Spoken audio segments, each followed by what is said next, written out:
A ver, está bien, ¿no? Cuando le des iniciar, se inicia.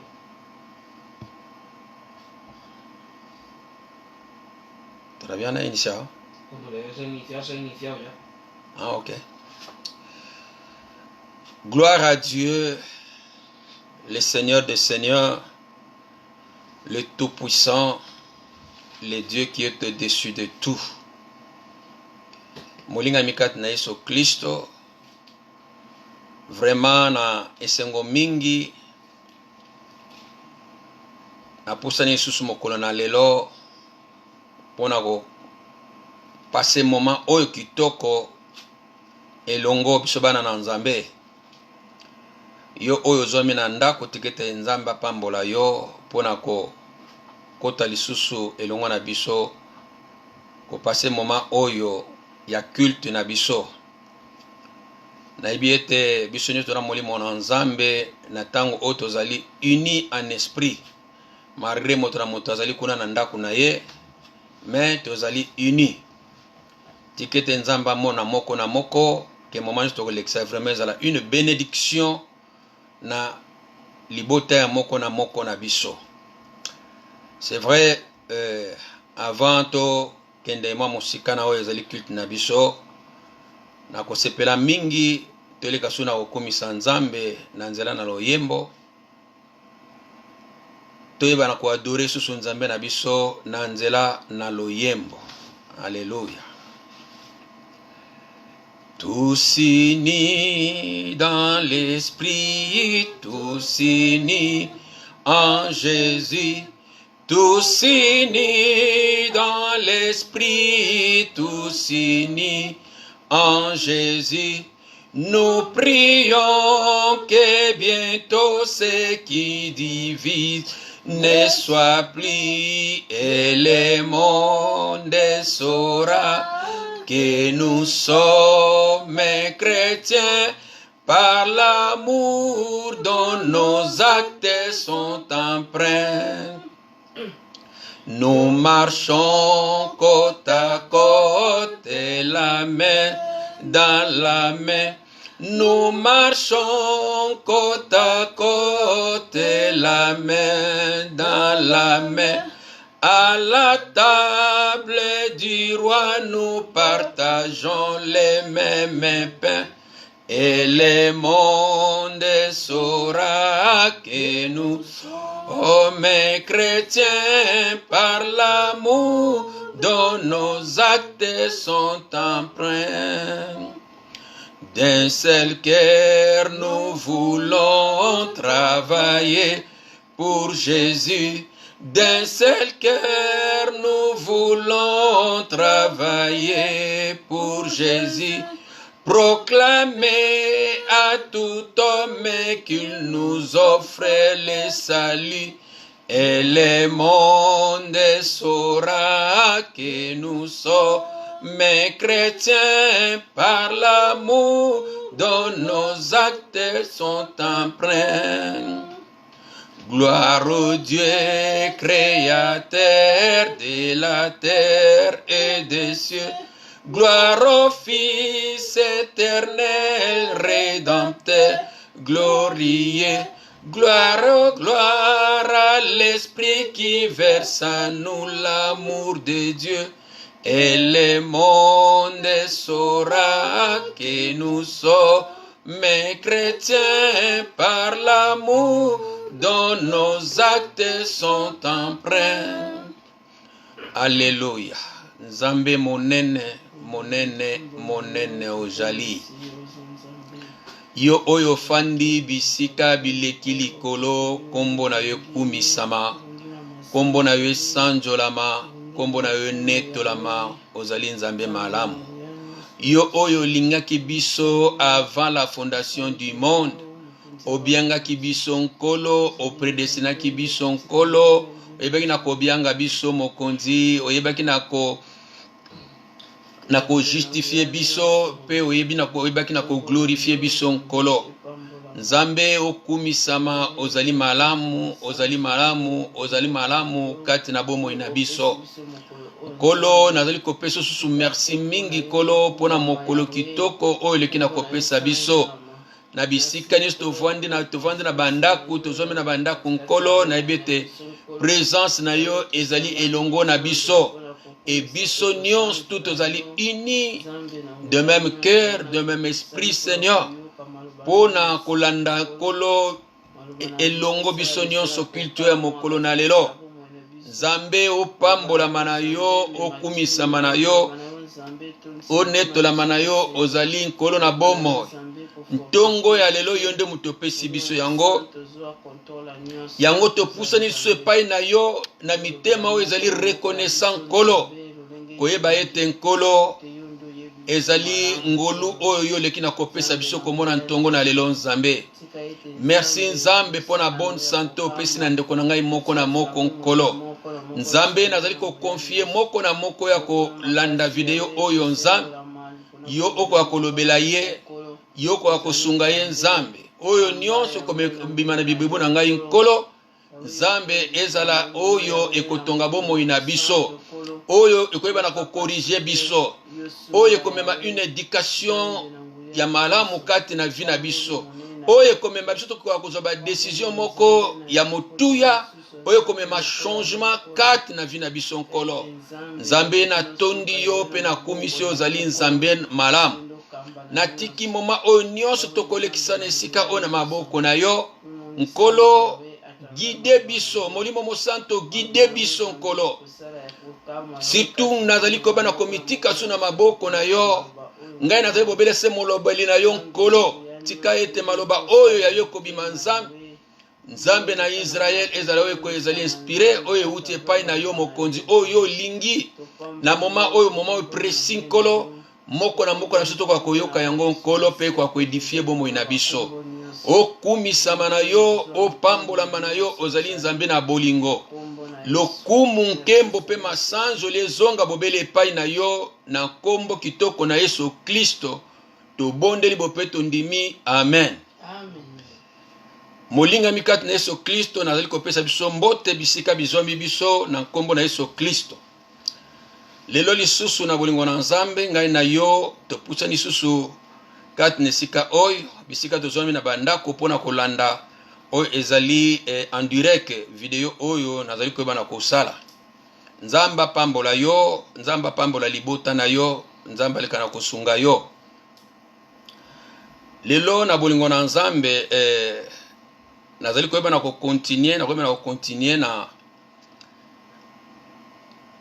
na chapitre toyebaki na kozwa mercredi na chapitre 8 tokoyeba na kofongola oyo ezali makomi mosanto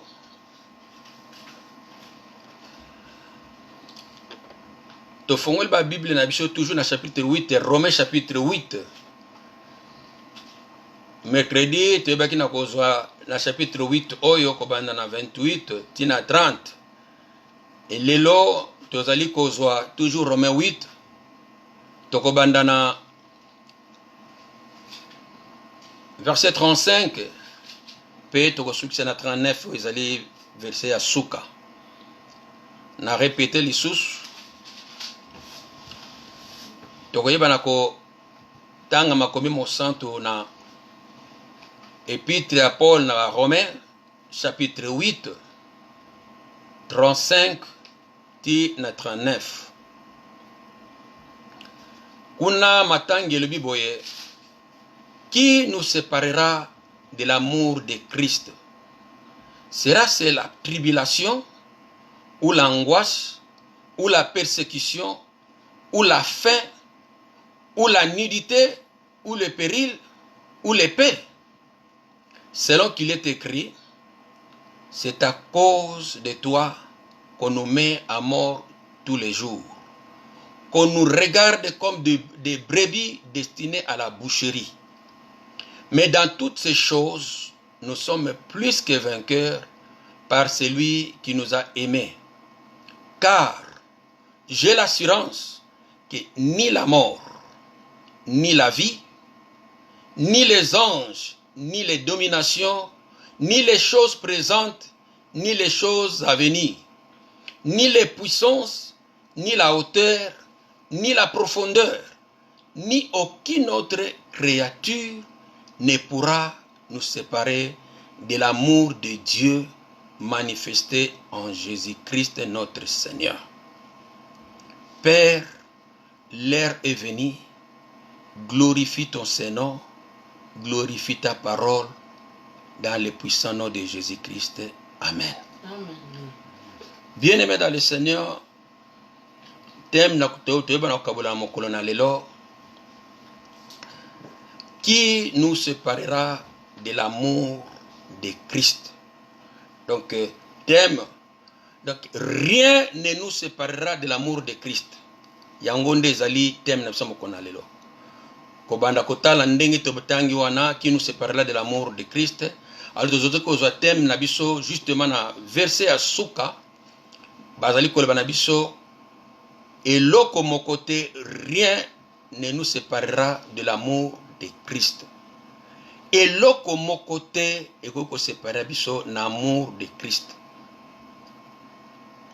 Bien-aimés dans le Seigneur, nazali kobanda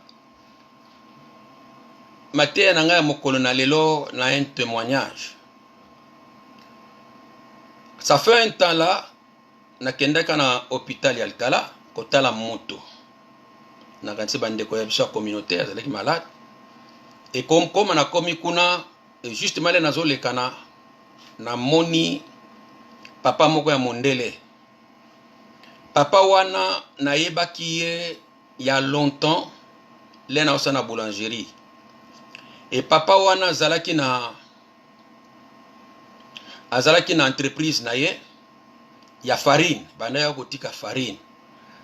Un type la costaud, azalaki vraiment na taille, papa wana. Na kutie basuki ekweya, na ebite soki maladie ne nazalaki nango soki pe cancer, je crois.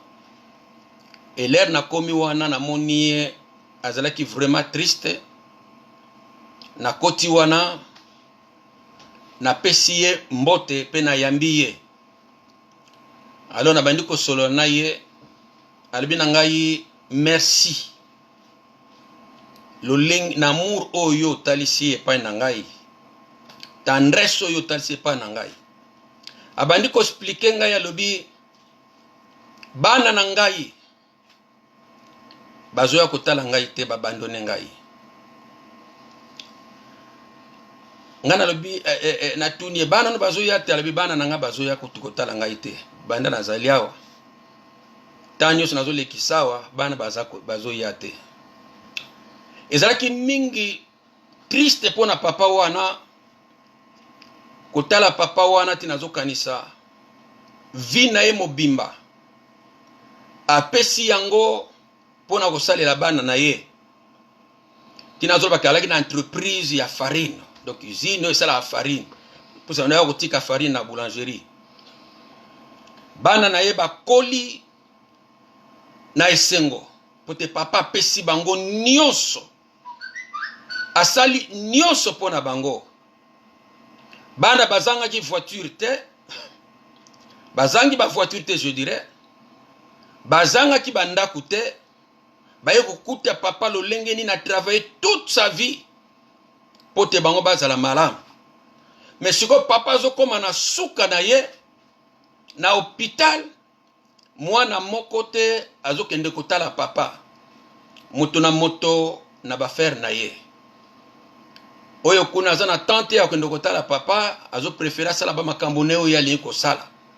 E yango ezalaki tristesse munene ya papa wana komona oyo nyonso ya sali pona bana na ye, amour oyo atalise pa na bana soka nango bana ba abandonner ye na hôpital baza kokoka même pas koya kotala oyo ezali papa wana. Bazo kwa kozongisela papa wana te l'amour oyo alakisaki bango oyo apesaki pona bango, mais bana ba préférer kotikala na ba faire na bango na oyo eza matériel pe ba pourcentage yango ezalaki pasi ya motema ya papa wana. Molinga mikati na Yesu Kristo nazali kotalisa témoignage oyo pona komema biso na réflexion toka kokanisa l'amour oyo Nzambe alakisaki pona biso eloko nini ya liboso nzambe alingi kati na bomoi na ngai na yo. Nde nauti kotanga na esika oyo pe teme na pesi koloba ete rien ne nous séparera de l'amour de Christ. Eloko nini oyo kokabola biso na bolingo na Yesu Kristo. Paul azali kopena kosukisa chapitre 8 koloba ete eloko moko te ekokabola biso na bolingo na nzambe oyo ayebi na komanifeste na nzela na Yesu Kristo. Molingami kati na Yesu Kristo, soki totangi chapitre 8 oyo tozali kotala koma nzambe amanifestaki bolingo na ya koleka mpona biso. Bolingo na nzambe d'abord tango ozokende na Jean okende okuta kuna babi kende nzambe alingaki mokili mingi pe atindaki mwana na ye moko Yesu Kristo afin koya kondimela ye akufa te azwa bomoi na seko. Ba verse bele ezali kotalisa biso bolingo na nzambe mpona biso. Tango tozali kokende na 1 Jean 4:19 kuna balibi na biso biso soki tolingaka nzambe po te ye alingaki biso liboso. Alors biso bana na nzambe esengeli vraiment na mitema na biso tolinga nzambe tozongisa pa na nzambe bolingo ya lakse kati na biso. Na Romains 5:8 kuna baloba na biso que Dieu prouve son amour en ce que lorsque nous étions encore des pécheurs, Christ est mort pour nous. Tangu tozalaki nanu basumuki, Yesu Kristo akufaki mpona biso. C'est vrai topesaki nzambe eloko moko te. Ni tozalaki malamu liboso na nzambe. Me nzambe na mawa na ye atalisaki bolingo nde mpona biso pe apreparaki plan ya lobiko mpona ngai na yo. Kotala Paul na chapitre 8 oyo ndenge toyokaki mercredi, plan oyo nzambe abongisaki mpona biso. Babike plan wana oyo abongisaki na ba oyo balingi ye. Et plan wana euti banda l'éternité. Balobi aponaki biso uta l'éternité. Ba oyo ayebaki na ko prédestiné donc abongisi plan boko avant pona biso. Tokoma ayebe na ko prédestiné ko tokoma na image ya mwana na ye Yesu Kristo. Pote mwana na ye azala mwana ya liboso na bandeko ebele biso oyo tondimaki ye. Eba oyo ayebaki na ko prédestiné abengaki biso to répondre na appel. Eba oyo abengaki balobi a justifiaki biso. Biso to leba tona masumu na kondima Yesu Kristo tokomi bana na nzambe tokomi déclaré juste.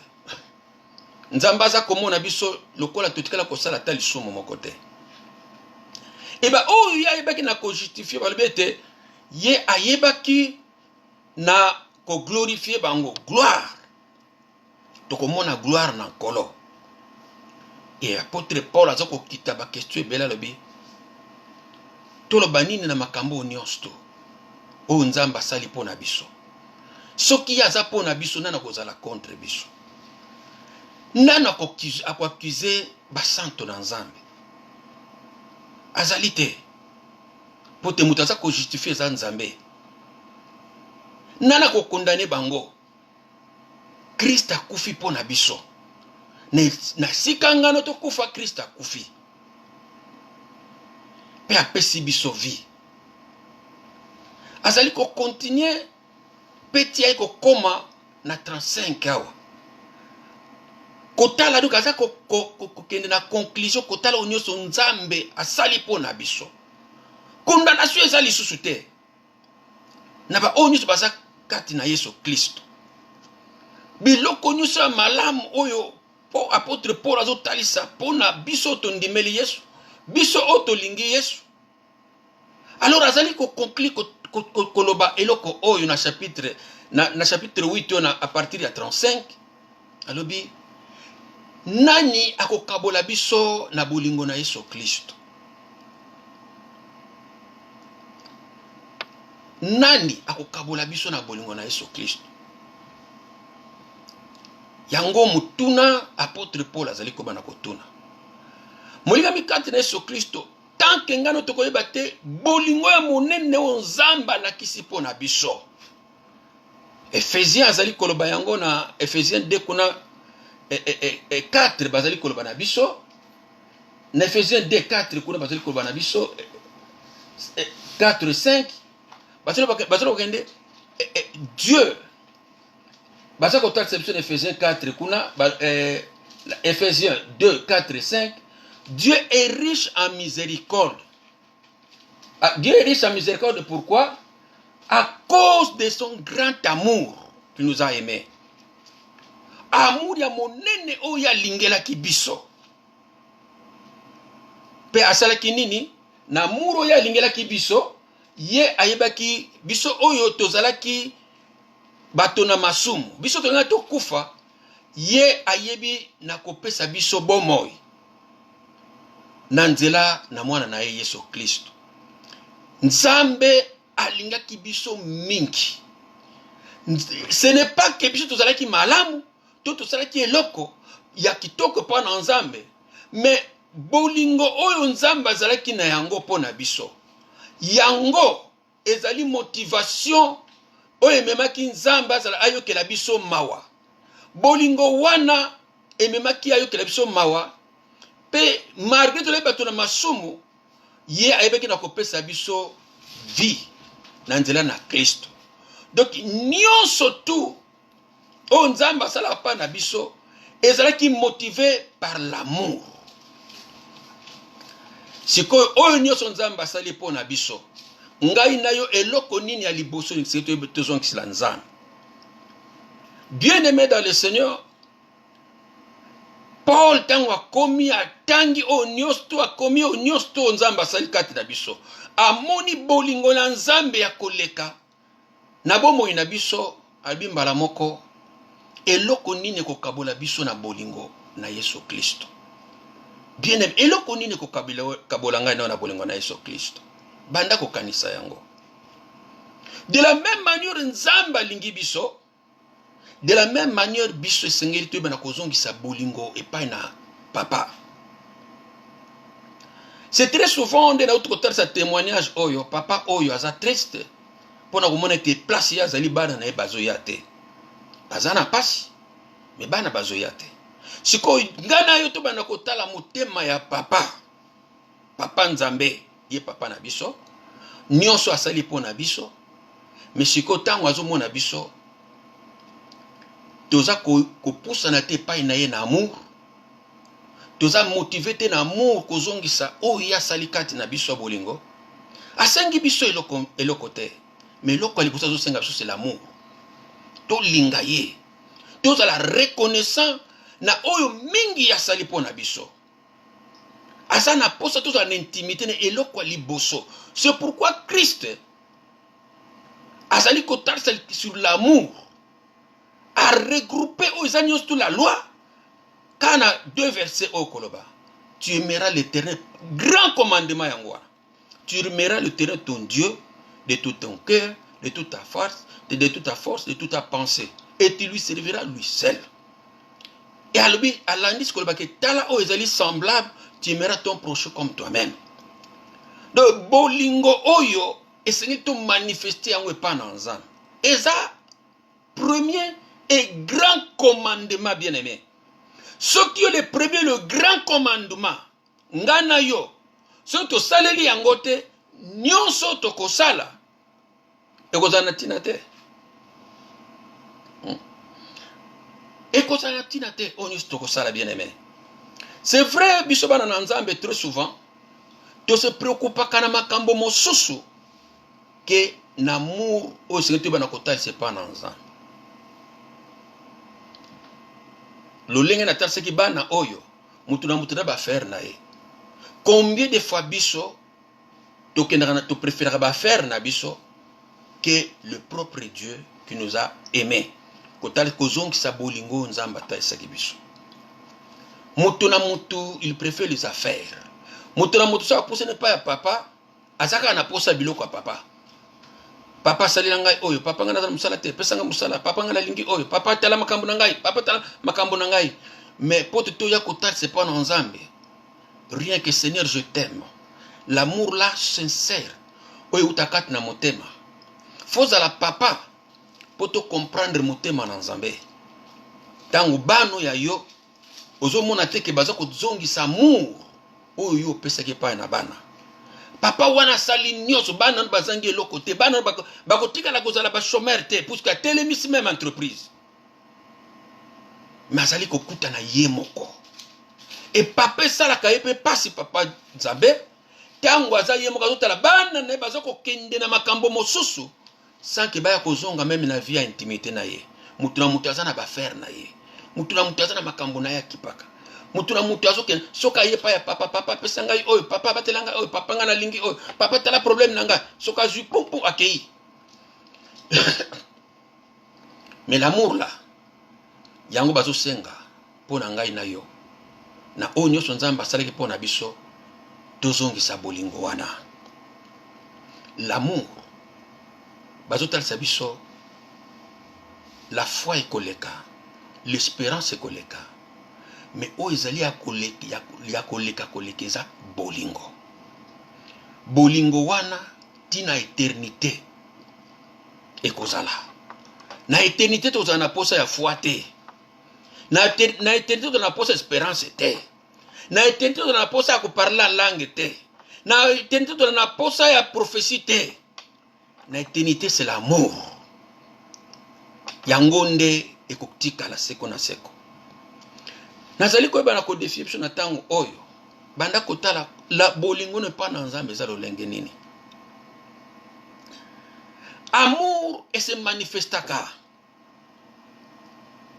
Nde bazolo bana biso wana dente ote kotanga kotasa ete na Romains 5:8 balbi que Dieu prouve son amour envers nous. Comment? Quand nous étions encore des pécheurs, Christ est mort pour nous. Atalisi bolingo nae. Dieu a tant aimé le monde qu'il a donné. L'amour sacrifice, c'est ça sacrifice, bien aimé. Tu te sacrifies pour les autres. Comme Christ a dit, il n'y a pas de grand amour de donner sa vie pour les autres. Pour donner sa vie pour ses amis. C'est que biso l'amour, très souvent c'est ça. So que tu ah zana bolingo, ah zana bolingo. So que ah zana bolingo te. C'est pourquoi très souvent les chrétiens se lamentent ah balinga ngate, ah église zana bolingo te. Mais nous avons battu que bolingo est un sacrifice. Tu dois te sacrifier pour les autres. C'est pourquoi Ephésiens 5 na 23 kuna bazolo bana biso na o etali mobali pa ya mwasi na bi mobali linga mwasi na yo ba pesi biso exemple à Christ, à l'exemple de Christ qui a aimé l'église. Ah, tsuki ka kanate qu'il a aimé l'église, il s'est sacrifié pour l'église. Ah, s'est sacrifié à confier pour l'église. L'amour, il y a des fois il faut souffrir pour l'amour, ce n'est pas attendre toujours oh il y a bien yozwa. Non, l'amour, et ça qu'il y a des moments il faut souffrir pour nango. Lolenge nkolo asalaki pona biso aketine kulusiko kufa à cause de son amour. Mais biso tozula rango ndenge mosusu. Toza très souvent totala kaka ya malamu. Soki mutu asali malamu bolingo nde ngwana mutu azana bolingo, mutu azana bolingo. Et ça malamu. Mais il y a des moments il faut souffrir pour les autres. Il faut souffrir pour ndeko na yo. Yango bazota c'est que l'amour supporte tout. Alors tant que tala o eza bolingo, bien aimé, apôtre Paul aza koloba eloko nini kosabolanga na bolingo na Yesu Kristo. Makambo ya landisi na sima awa ngana to kolinga ngote. ngana yo charnellement tokosepela nango te. Mais soki tozotambola na molimo nde tokoka kosala yango. Soki toza na bolingo véritable de Dieu nde tokotambola tokosalela yango. Il y a des paroles oyo elandi na nsima eza biloko oyo eza kokota na katikati ya amour na biso na Yesu Kristo. Alobi, c'est la tribulation. Bien aimé ko passer ba tribulation ezala resengote pour na biso. Moko ta se prétend so passer ba tribulation. Mais ba tribulation ezali koluka comment séparer biso na bolingo na Nzambe. Ou l'angoisse c'est ça souci à koleka. Souci moko tristesse moko profonde. Paul azotuna, est-ce que même l'angoisse yango ko kabole biso na bolingo na Yesu Christ? Non. Ou la persécution. Biloko nyonso nazotanga ezali partie ya vie chrétienne.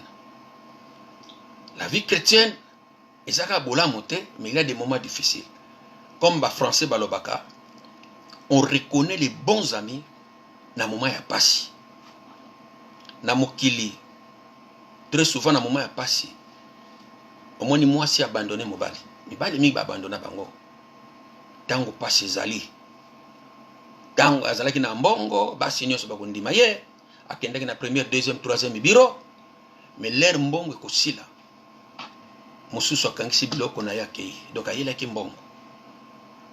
Et combien na biso ba chrétien tango pasi yaka towanga na Yesu Kristo.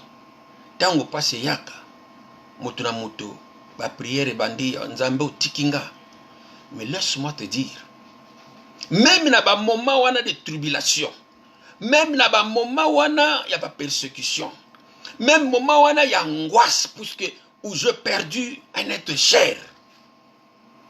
Et sengeli langai natali sa bolingo wana bolingo epai na nkolo que Seigneur je t'aime na lingaka yo malgré situation où je continue à t'aimer. Je sais que yo zananga elongo.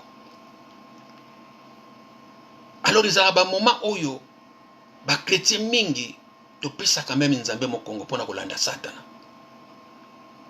To pesa ka Nzambe mokongo pona ko sala makambo oyoyo esepelisa ka Nzambe te. Pour ce preuve wana na la vie ya moto ezala facilité pona ko passer yango. Mais si on a l'amour de Dieu, tokolonga. Soki tokangami na Nzambe bolingo wana ezali tokolonga.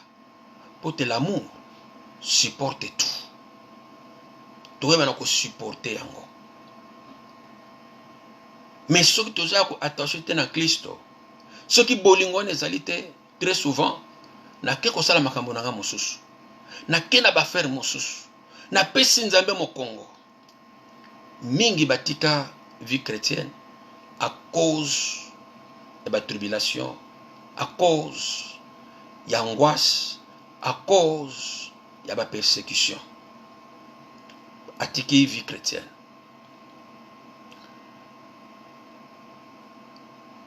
Ou la faim, onzala, situation économique, et na bolingo na nkolo, ou la nudité, ou le péril, danger, ou l'épée.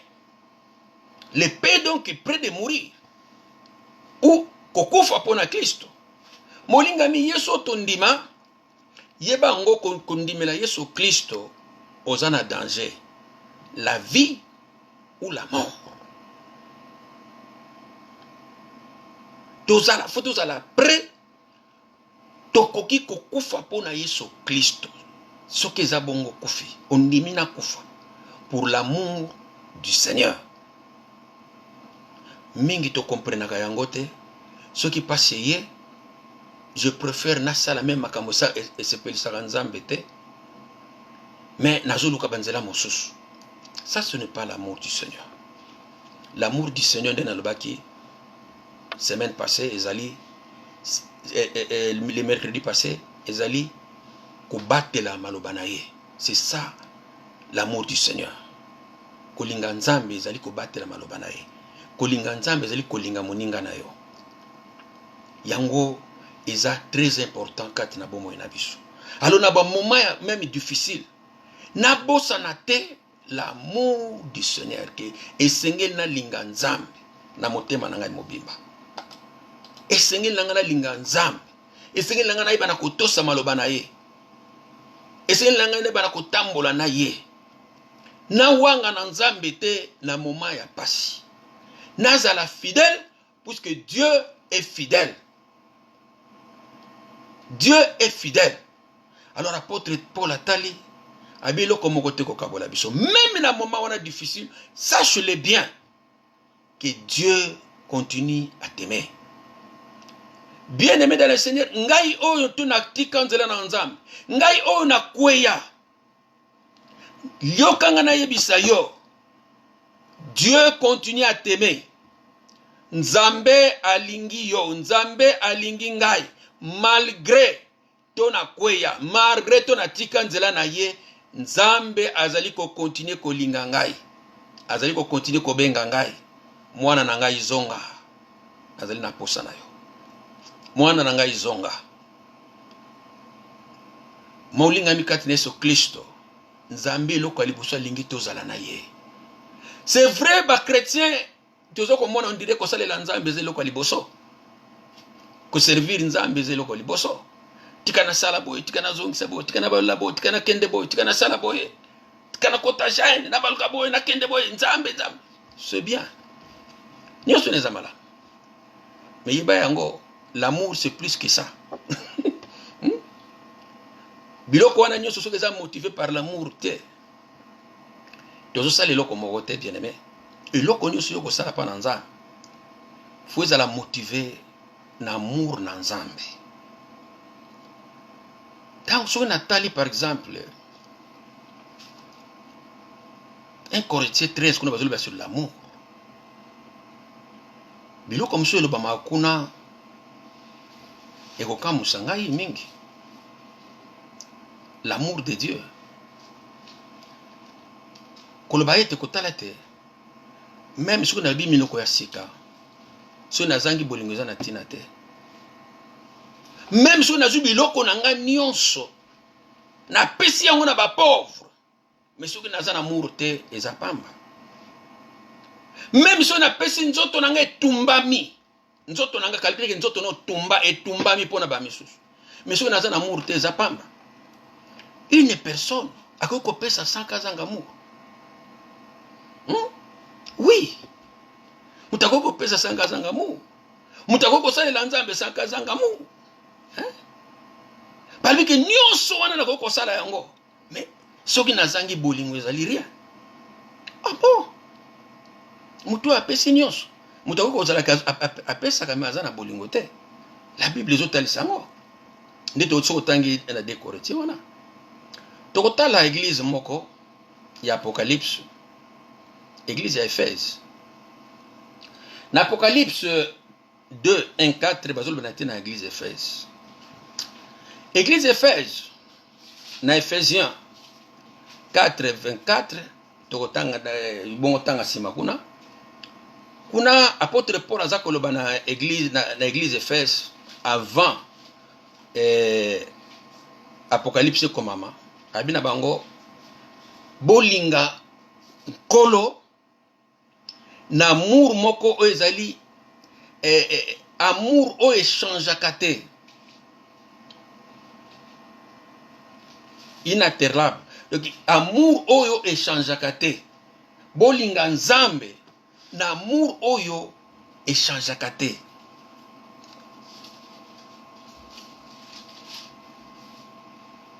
Yango ebisi na église ya Éphèse. Mais leto komi na Apocalypse église ya Éphèse. Quand tozali ko bana kotanga na Apocalypse wana, il y a quelque chose oyo apôtre Paul azali koloba na tina na église oyo ya Éphèse. Le Seigneur Jésus lui-même azali koloba na tina ya église oyo azosala ba reproche na les 7 églises ya Apocalypse. aza kobanda justement l'église en Apocalypse 2 kuna bazali kotalisa biso eloko moko ya motuya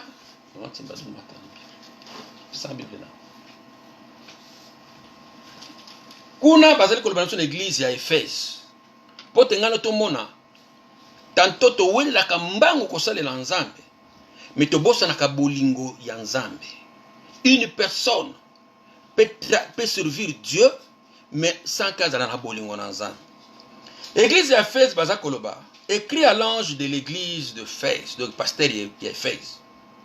Voici ce que dit celui qui tient les 7 étoiles dans sa main droite, celui qui marche au milieu des 7 chandeliers d'or. Je connais tes œuvres, ton travail. Misala no nayebi yango, mosala no nayebi yango, et ta persévérance, donc patience. Au église bazalaki na yango, je sais que tu ne peux supporter le méchant, que tu as éprouvé ceux qui se disent apôtres et qui ne le sont pas, et que tu les as prouvés menteurs avec un discernement, que tu as de la persévérance, que tu as souffert à cause de mon nom. À cause de mon nom, et que tu ne t'es point lassé. Allez, balemba quitter, va continuer à qui. Mais ce que j'ai contre toi, c'est que tu as abandonné ton premier amour. Banda kota l'église, oh bien-aimé. Makambo ya malamu basali. Bazo sali la nzambe avec persévérance. Bazo sali la nzambe na makasi. Pesa, pesi, salabo ya sali. Mais comment église oyo bazangi le premier amour? Comment reproche ya modèle oyo? Est-ce que une personne soki nanga ino na misu to moni muto ya sali la kanzambe boy, bo bengi boy ya zali ya pesa ka soki nini ya pesa ka du masala ka boy. Combien de ah frère oyo penza alinga nzambe. Mais balobi malgré cela je contre toi puisque tu as abandonné ton premier amour. Donc église moko misala même bakisami bazo sala nyonso pona nzambe. Mais l'amour bazangi yango. Église wana na l'histoire soka nango église ne panzanaki. Etikala ki lisusu te. Na reproche onkolo asalaki bango. Le premier amour. Ezalité. Le premier amour, l'amour de Dieu, l'amour du prochain. Ezalaki lisusu te, molingami. Ezali lisusu te. Bien aimé, pourquoi kolazo pesa bango reproche oyo? Et loko nyonso yo kosala soki eza motivation nango eza amour du Seigneur te. Ozo sala eloko te. Nazo sala eloko te. Regarde cette église. Amour na nzambe bati yango pembeni. Bakeili misala. Persévérance, discernement zali, nyonso zali ya malamu batalisi bango. Et le Seigneur le reconnaît. Mais loko moko, le premier amour. Amour ya ebandeli. Ba perdre yango. C'est ça bien-aimé. Yango nzambe azali ko bana ko benga ngai na yo. So to liko tanga ngo bien surtout na ba oyo yo to ibe espagnol. Ba o to ibe espagnol. Okomona elolenge nini Bible moko espagnol ezali vraiment malamu. Ndenge bazali ko bana ko expliquer yango. Bible moko espagnol eza vraiment Bible moko très kitoko. Bazali ko bana expliquer ba bengi yango nouvelle tradition vivante. Kuna soko tangi yango baza ko expliquer bona ba o bayoka espagnol. Balobi escribe al ángel carta escribe esta carta al ángel de la iglesia de Efeso. Este es el mensaje de aquel que tiene las 7 estrellas en la mano derecha. del que camina en medio de los 7 candeleros de oro. Yo sé todo lo que hace. He visto tu arduo, casi trabajo, y tu paciencia con perseverancia. Sé que no tolera a la gente malvada. Has puesto a prueba las pretensiones de esos que dicen ser apóstoles, pero no lo son. Has descubierto que son mentirosos. Has sufrido por mi nombre con paciencia, sin darte por vencido. Pero tengo una queja en tu contra. En place, tu as perdu ton premier amour en français. En espagnol, dans la Bible, va expliquer bien. No me amas a mí, ni se amas entre ustedes como al principio. Bozolinga nga lisusu te, pe bozolinga lisusu baninga, bozolinga na te entre bino lolenge ya ebandeli. Ça c'est très dangereux na kati na église. Ce qui la bolingo ezali te na misala tozali kobana kosala. Il y a des gens qui ont sali oyo te ya ka baluka boye, mozana mura bandeko te. Et ceux qui osana mura bandeko te, osana mura ya nzambe te. Église ba bandelaki na amour ya bandeli wana. Yo banda kotala même leto yaka na vie chrétienne, oyen ondimi likolo bolingo wana. Bolingo wana ya bandeko na bino kati na Christ. Lero bandi ko pusa na okomi na oyo bandi oyo bakambole banda ko kota ba problème bandi ko kota olingi su bandeko na yo te. Misu bala komona abandonner, musu pa ko lobisa su bato te. Mais azokonye ko servir nzambe. Azokonye ko servir nzambe. Yoka eloko bazolo bana biso ne sika oyo.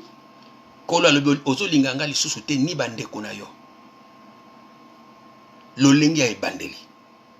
Bien aimé. Toyebana ko batela bolingo. Soki bolingo ezali te nyonso kosala eza zéro liboso na nzambe. Yaona bakatango nyonso. Même kopesa, même kosala, même tokoteya tozoteya. Tous à la motiver par l'amour du Seigneur. Tous à la motiver par l'amour du prochain. Tous à côté à pote tous à na posa ke bandeko ba yeba nzambe batu ba bika. Batu ba bika. So tous à kopesa sa pote musala na nzambe kende liboso. L'amour là na kati na mitema. Yango ni tozali ko motiver biso misala. Mais ceux qui ozo banda na misala amour ezalité et pas dans nzambe ozo sali le côté molingami.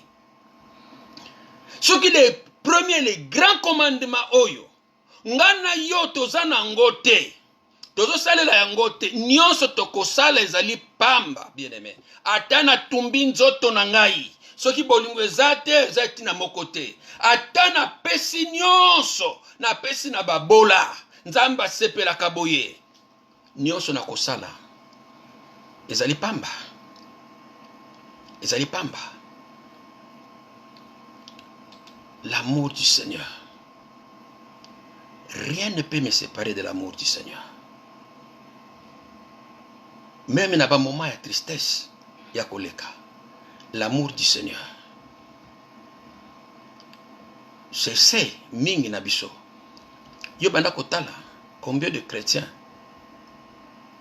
au Canada, en France, ou en Espagne, ou yoki penza que dimanche mayanga ni ezali, ou yoki ke nalala ki na matanga, ou lobi li nzambe, eza pasi.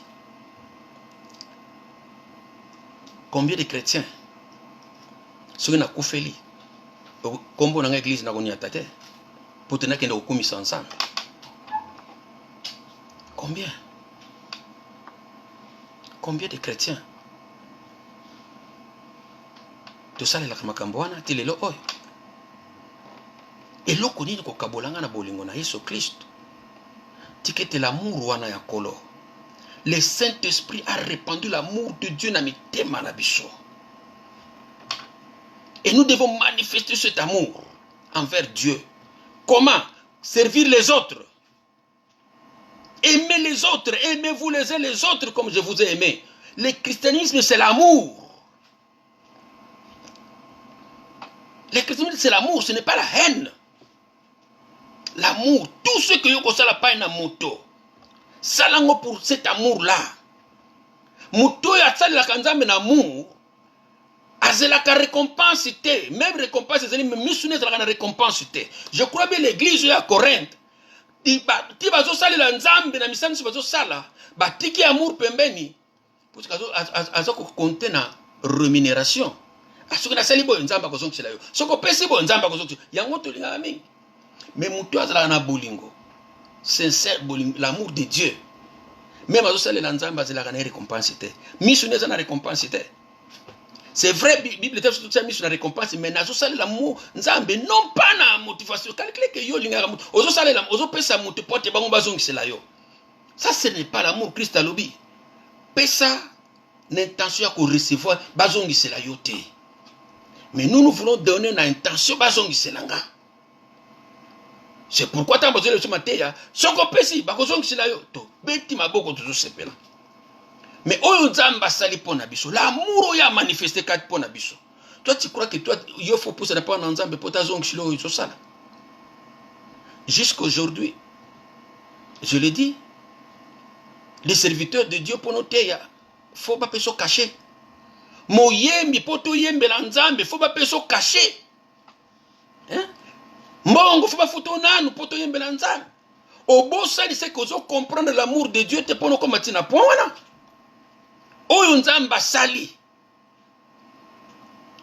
Ti asali yango eloko nini azela ki pana biso poto zo. Eloko te. Babili to la ba péché kutu ya linga ki biso déjà. Peut préparer le plan du salut pour Nabiso. Mais pourquoi avant la salle l'anzambe faut na luka quelque chose? Pourquoi pour avant la terre faut na luka quelque chose? L'amour wana ya bandeli ozulinga Kristo. Olinga ki Kristo lero yoki ke akufa ki pona masomo na yo. O nzamba sali yo ko futango. Tongana ko futango. O David a solo ba comment rendre à l'Éternel tout ce bienfait. Na kozong sango ndenge nini? Ce n'est que manifester l'amour wana nzambe ou manifester au papa za na posa na biso tozala na ye tozala na intimité na ye ko et c'est alors que na étant on a un amour o union so na kosala et que ezala motivé par l'amour bana bakoko linga papa te pona mbongo mwasi akoko linga mobali te pona mbongo kende kotuna ba o bazala ki dessus kelera ina mbongo mwasi wana alingaki apesa kinyo siko mwasi wana alingi yesu te poza za na mbongo te kende kotuna akovanda bandi ko regretter na pesa kinyo sotala et c'est la capacité papa iso sale pasi bano ya pesi bango nyonso bano bakena ba faire ntango ya komi na pasi bazo ya te. Combien de fois Dieu pleure sur ses enfants biso bana na ye biloko tozana ngo yimta pesi biso ba faire yimta pesi biso banda ku yimta pesi biso nyonso tozana ngo yim euti epa na ye mais tozong sile bolingo tozala reconnaissant liboso papa yo mais bato mingi toke na babiloko totiki nzambe toke na babiloko ba prière na biso biloko makambo na biso biloko. C'est pourquoi ce que zangi mingi mona lembi pasteur na zana bolembo pasteur lobe ya église te pasteur ne pourquoi puisque oyo ya linge pa na nzamba zozwa yango te mais tika te lo linga so ko mona la vie chrétienne changer et loko nini ko kabolanga na bolingo na nzambe biloko wana te yango te ko kabolanga na nzambe pasi wana te yango te ko kabolanga na bolingo na nzambe apôtre Paul azotalisa et na 36 alobi na 36 alobi selon qu'il est écrit, c'est à cause de toi qu'on nous met à mort tous les jours. Ou qu'on nous met à mort tous les jours. Qu'on nous regarde comme de brebis destinées à la boucherie. Être chrétien, que nous allons souffrir la persécution. Parole au apôtre Paul Azolo Bawana, verset 36, César, Psaume 44, 22. À cause de Dieu, on est prêt à mourir. À cause de Dieu, le monde va nous persécuter. À cause de Jésus-Christ, le monde va nous persécuter. cause de Jésus-Christ, le monde est quoi banako boya biso. Jésus le dit. Beaucoup la haï de tous. Religion nini souffraka na mokili oyo persécution comme le christianisme. Yebisanga. Mon côté.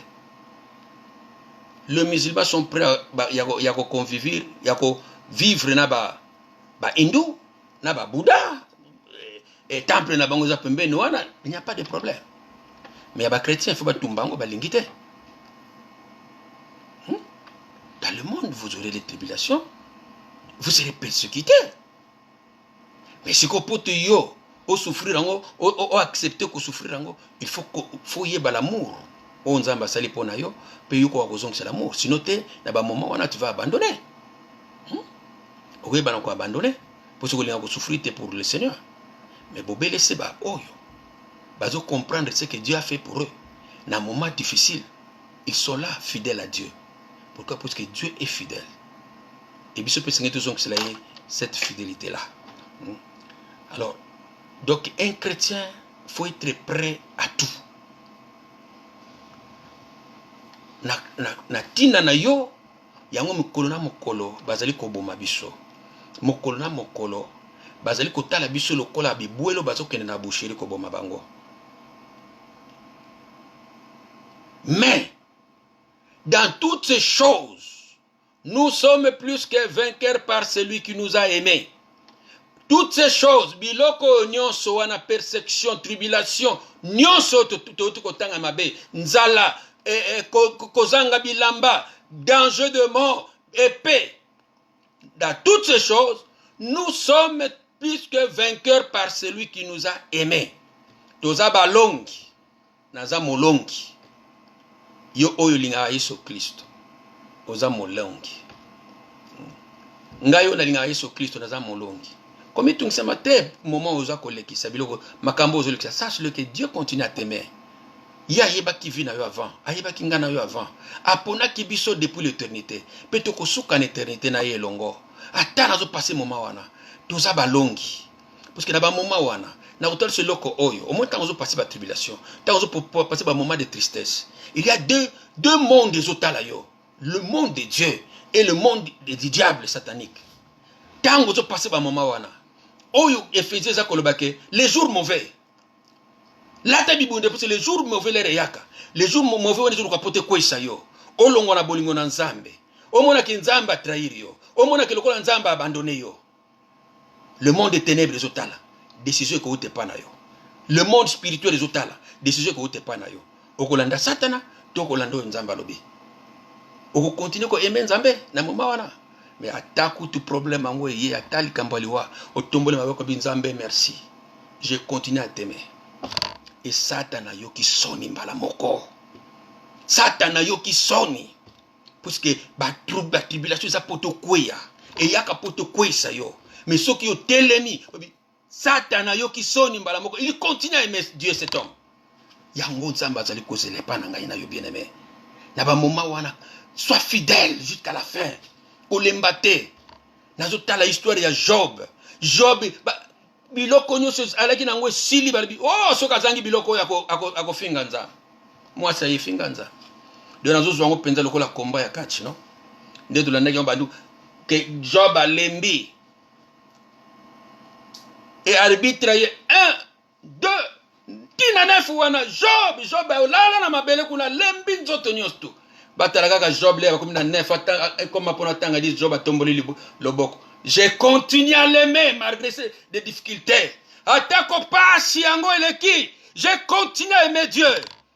Nakoko finga nzambe te. Yem ta pesa kinyoso ya zui kombo na ye kumisama. Job difficulté koti. Abijo le sait. Mon rédacteur est vivant. Il se lèvera le dernier. Alléluia. Amen. Atalo lengenini bien-aimé. Aie confiance à Dieu. Comité kate ou mes mamans, parce qu'il y a des difficultés. Mais que ton amour envers Dieu et continue bien-aimé. Zala amour wana et pas dans Nzambe. Nzambe, na moment amour il est là. Il continue à t'aimer. Même ce que Dieu continue à t'aimer. Demande pardon et rentre à Dieu. Il continue à t'aimer. Ata ata soki mutu ekokatana il continue à t'aimer tolanda exemple bayaya kundima misusu bakufaki na epe mais bakontinue kolinga nzambe. L'apôtre Paul azokomela biso yango avivaki bamoment ya pasi mingi, avec bapersecution, avec bapéril, mais il aimait Dieu. Et comme il aimait Dieu, il était toujours motivé. Motivation, elle est toujours pour nous saler ensemble. Saler ensemble dans l'amour. Tout ce que tu feras, si tu vas donner, c'est l'amour. C'est très difficile. Mutoyo alingaka nzambe. Ako ko saler ensemble te. Muto alingaka nzambe. Ako ko pesa nzambe te. Muto alingaka nzambe. Ako ko saler loko te tango azomona ke et loko moko ezosanga tona mosala na nzambe. Et ça difficile. Pourquoi? Parce que l'amour là de Dieu est comme émaillé toujours à ça quelque chose. L'amour là de Dieu. Mais muto yo yaza amour na nzambe te. Ako ko sala ne makambo. Mais ça motivé par l'intérêt. Ça motivé par l'intérêt. Si on a eu manipulation, il y a pas de manipuler. Il y a mi bambi kuna. Si on pèse nzamba ko zongi sela yo, il y a ah. Si on pèse nzamba zongi sela, nzamba zongi sa. Tikana pesa. Ba pesa kana lolenge wana te. Mais ba pesa ka dans l'amour. Ba pesa dans l'amour. Nzamba zongi sa ta ko zongi n'était eza égal pour nangai. Mais l'unique chose je l'aime. C'est pourquoi je donne. Je ne donne pas pour te nzamba zongi mais je donne parce que je l'aime. Parce que je l'aime. Yango wana esengeli ezala kati na mitema na biso bien aimé. L'amour de Dieu et baso na kopela pela kati na mitema na biso. Et apôtre Paul a connu 38 36 alobi car j'ai l'assurance ata la confiance la conviction totale. J'ai l'assurance que ni la mort ata kufa ni la vie présente toujours vivre des situations toujours vivre. Ni les anges, ni les dominations, les anges de Dieu, ni les dominations des démons, ni les choses présentes, ni les choses à venir, ni les puissances, ni la hauteur, ni la profondeur, ni aucune autre créature ne pourra nous séparer de l'amour de Dieu manifesté en Jésus-Christ notre Seigneur. Bien-aimé dans le Seigneur. Et là, comme côté go kabola biso na bolingo na nzambe. Et là, comme côté. Muto azo komela biso ngo apasaki ya minene. Apasaki persécution ngana auto pasate. Le longa na to pasata persécution mon côté mingi. Mingi na biso na to passer yango te. Mais tout ça tango ni sokolela lela. Oh amour ezalité. Tout ça tout tango sokolela. Nzamba tikinga. Mwende lekam. Nzamba tikinga. Vraiment Dieu, ce que tu dis c'est vrai. Que Dieu t'a laissé. Prier aux autres que Dieu m'a abandonné. Aux autres nzambe nani. Tozwa nzambe nani. Mwana na moto pota kosa. Soki alibiki na kotika yote. Siko yo moindre situation alibiki nzambe otikinga. Non, Dieu ne va pas nous abandonner. Dieu ne va pas nous abandonner. Ce qui a le but que je t'abandonnerai, point, je te laisserai, point.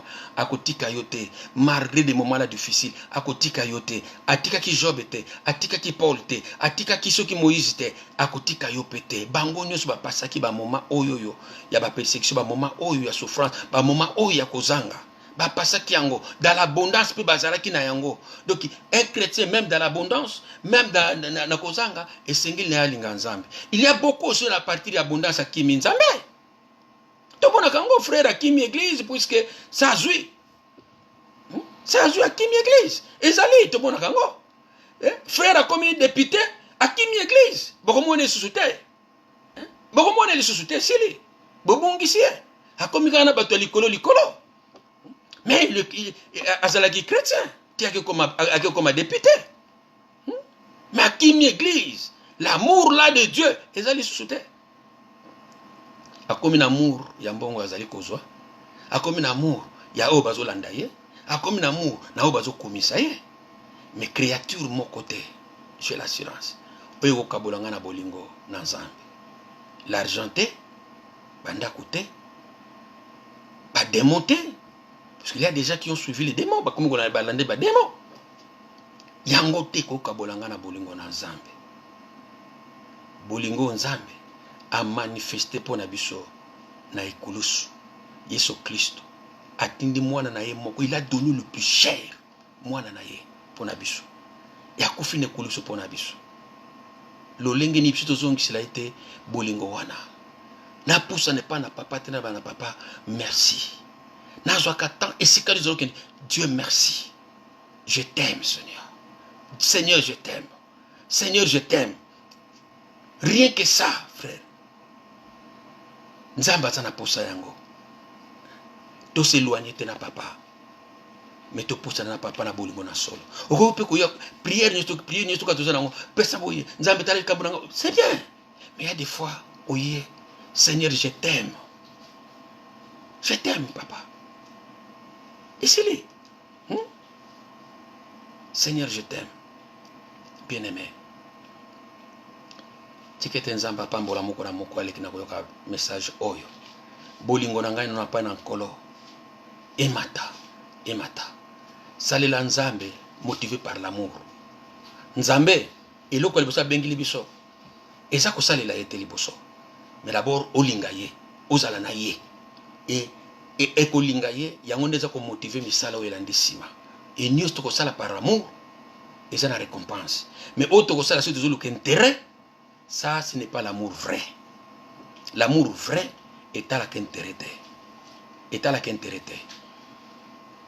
Hébreu 13 l'amour vrai est à la quintérité.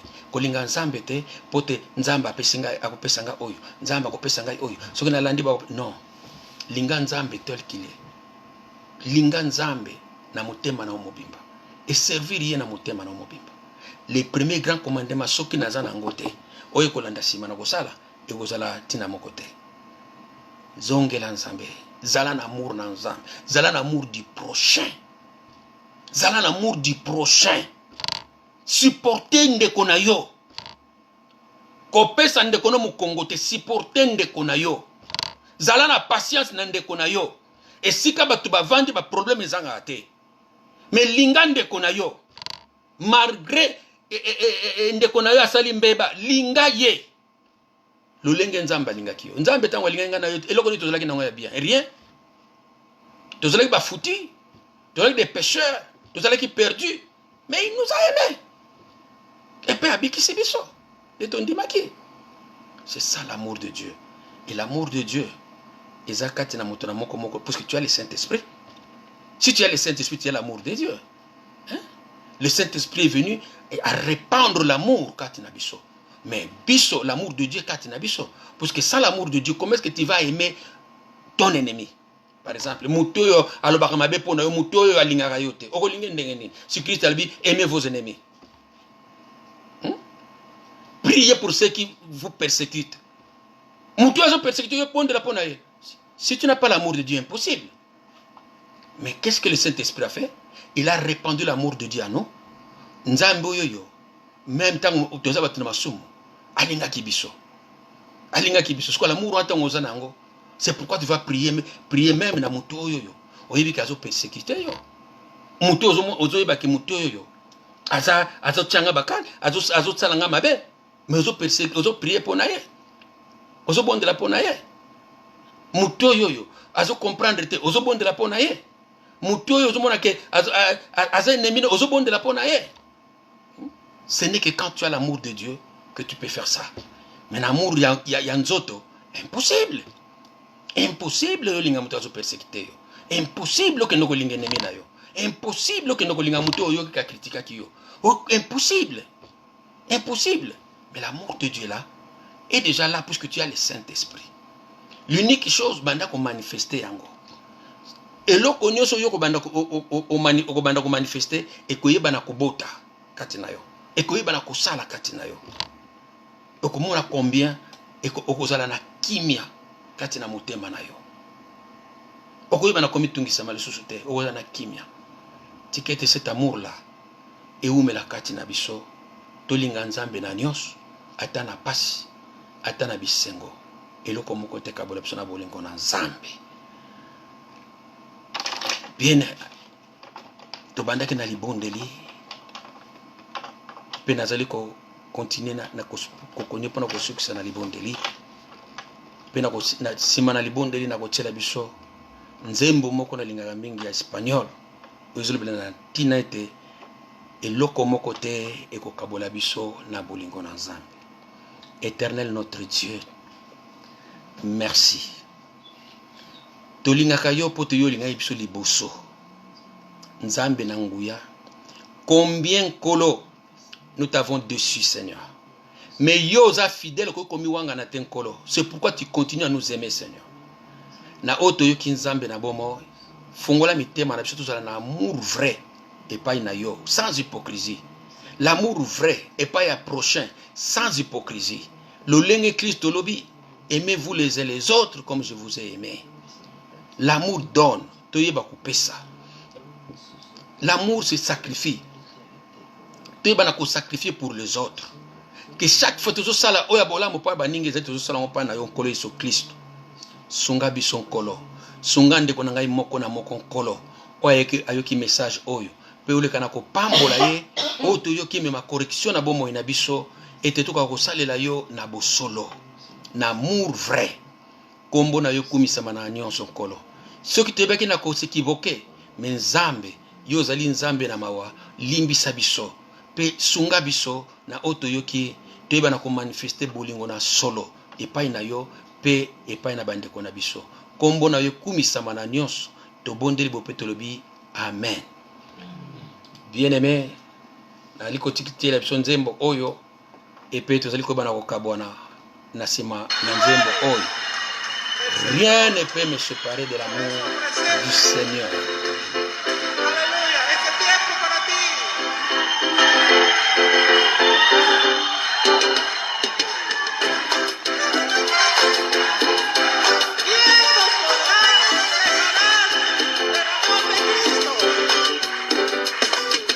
¿Quién nos podrá separar del amor de Cristo? ¿Quién nos podrá separar del amor de Dios? ¿Quién nos podrá separar del amor de Cristo? ¿Quién nos podrá separar del amor de Dios? Ni la vida, ni la muerte, ni lo alto, ni lo profundo, ni ángeles, ni potestades. Nada nos podrá separar, nada nos podrá separar, nada nos podrá separar del amor de Dios. ¿Quién nos podrá separar del amor de Cristo? ¿Quién nos podrá separar del amor de Dios? ¿Quién nos podrá separar del amor de Cristo? ¿Quién nos podrá separar del amor de Dios? Ni la vida, ni la muerte, ni lo alto, ni lo profundo, ni ángeles, ni potestades. Nada nos podrá separar, nada nos podrá separar, nada nos podrá separar del amor de Dios.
nzambe apambola moko na moko na Burushka kombo ya Yoshka, Yesu Kristo. y un día de repente Amen.